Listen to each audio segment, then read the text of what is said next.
Assalamu alaikum. Welcome to another podcast. Welcome, Dr. Omer Atilla Ergi. Hello, Dr. Zuleyha. How are you? Good, good. We're going to talk about the human being today, particularly about the, to me, when I think of this particular concept that's mentioned in the Quran, it reminds me of the potential of human beings, but it also creates a lot of questions. And that's in the fact that in Surah 10, it talks about how humans are created in ahsani taqwim, the best of form. Yes. Or best of composition, that's another way it's translated. What is your understanding of this concept of ahsani taqwim? Yes. It is a very complex verse. If we look at that verse, as you said, it is a potential. Some people think it's a default thing, Okay. But it's not. It is a potential, because if we look at the following verse, as it talks about falling into asfala safilin, below the lowest of the low. So it means it's some sort of a potential given to human beings so they can ascend to very high places. However, the way that mufassirs, the exegesis scholars looked at it is, some of them looked at it as a, physical creation, physical beauty, because the verse says, لَقَدْ خَلَقْنَا الْإِنسَانَ فِي أَحْسَنِ تَقْوِيمٍ. So they regard it as physical beauty. And they approached it from a perspective that, we are different to the rest of the creation, physically as well. However, people like Razi, famous mufassir, he looked at it more, from different aspects. He said there's complexity there, there's intelligence there, there's the soul, that human beings have. And from a level perspective too, by the side of the Creator, human beings are above the rest of the creation. However, another important thing here is scholars like Al-Malil Hamdi Yazir, he has a very interesting look at it too. He says, when the Quran says we have created the human being in the best of patterns, it is referring to creatures on earth. Also, he says the taqwim as creatures on earth. Yes, he says in the best of creation, because we stand up straight. Yes. That's where the word is derived from as well. So he considers being created in the best of form as, the human beings are the best of creation on earth, not in the entire universe. Interesting. And there is a verse to support this anyway, because if you look at Surah Isra, as I remember it was verse 70, it says, we have favored the sons of Adam above most of our creatures. Right. So the Quran uses the term most of our creation, not all of our creation. Okay. So it indicates that there are beings who have a higher level than us. Some scholars said it may be talking about, archangels and things like that. Yes. So we'll get into the angels, inshallah. But I first wanted to ask, when we say the best of the composition, we know that there are humans, maybe not in the perfect form as we understand it.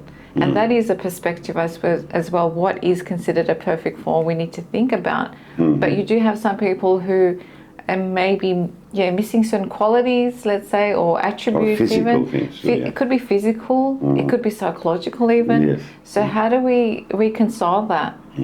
That's an interesting question too. People ask that too. They say, if the Quran says, human beings are created perfectly, why is, we have these, certain deformities, or like you say, certain qualities missing? The point here that most people do not understand from a theological perspective is human beings are not perfect. That is the issue that people don't understand. It's the creation which is perfect. So creating in the best of form means that Allah creates in the best way. It doesn't mean we are perfect, because the only perfect being is Allah subhanahu wa ta'ala. Obviously, we're going to have some, issues as human beings, whether it's mental or physical. That's the way the universe is created, because nothing can be perfect except Allah subhanahu wa ta'ala. However, we got to look at it from a general perspective. And if you look into Hellenistic philosophy, for example, people like Aristotle and Plato, when they defined beauty, they categorized it into 3 principles. Okay. They said symmetry, order, and unity. They said if an object or if something has these three things, that is the definition of beauty. And when you look at human beings, indeed, we see that, very clearly that all of these, principles are there. Like, for example, when we talk about symmetry, as you know, the famous golden ratio, and it works on, 99% of the human beings in the world. Like, to cite some very simple examples, I remember some years ago, I wrote this book. It was a very small book. It was called My Universe. In regards to creation in the best of patterns, certain information that I collected, and I wanted to make sure they were accurate, and I actually did some measurements, on myself before writing the information in there. So you got measured yourself? Yeah. Like, for example, when you look at the human face, it is symmetrical. It is divided into three, perfect sections. Right. To give one example, where your hair line starts from, to between your eyebrows, and from there to tip of your nose, and from there to your chin are same distances. If you calculate it, we measured it, as I said before. Few more examples, the width of your eyes is the width of your nose. Really? Yeah. Like if a human being opens his mouth or her mouth, the size of the ear is same with an open mouth. There are so many things. Another example, from your wrist to your elbow is the size of your foot. It's exactly the same size. Oh, wow. And you might, everyone would know this, famous drawing by Leonardo da Vinci where a man stands like this, open with open arms. Famous image. If a human being stands in that format, you can draw a perfect circle around him. And here's the interesting thing: if you get the compass, the needle would be in the belly button, the perfect center. Okay. So, but there are so many measurements like that from a symmetrical perspective. You can see there's beauty there in the creation physically. There's physical beauty there. There is, of course, order in the human body because all the organs, in fact, 86 trillion living cells work in harmony in the human body to keep you alive. They function. And there is unity because all the components in the human body, they are collaborating.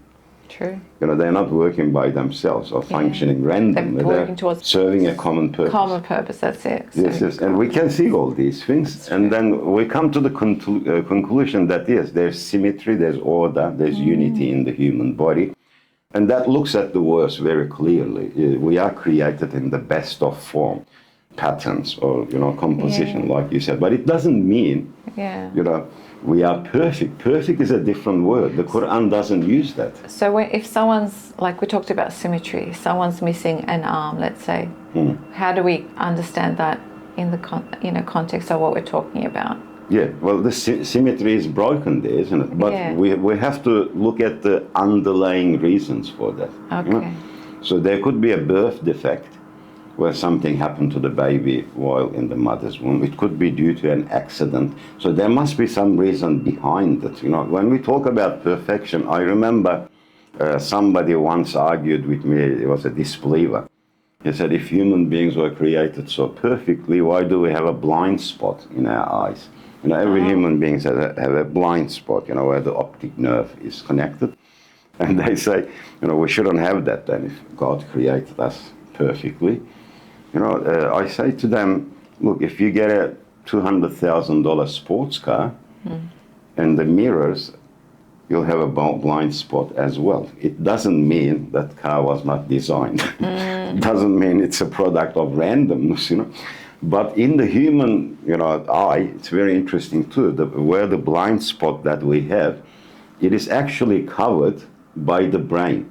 It makes you think that you are seeing something there, with the background, so it completes it in the human brain. So the blind spot disappears.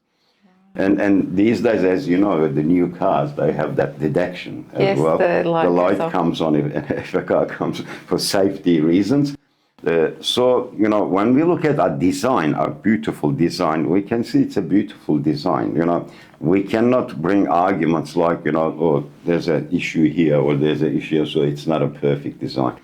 Well, there is no perfection. So that's your emphasis. Ahsani taqwim doesn't mean we're perfect, but there's the symmetry, there's the unity, and order. So they're there. So that suggests that there's this immaculate creation. Yes. It's a product of design. That's what we are, and it's a beautiful design as well, amazing design as well.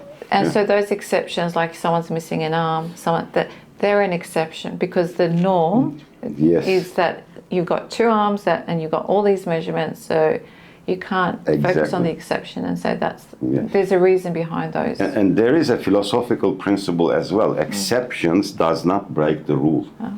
So if there's a rule there, sometimes you might have exceptions, and that's probably needed as well.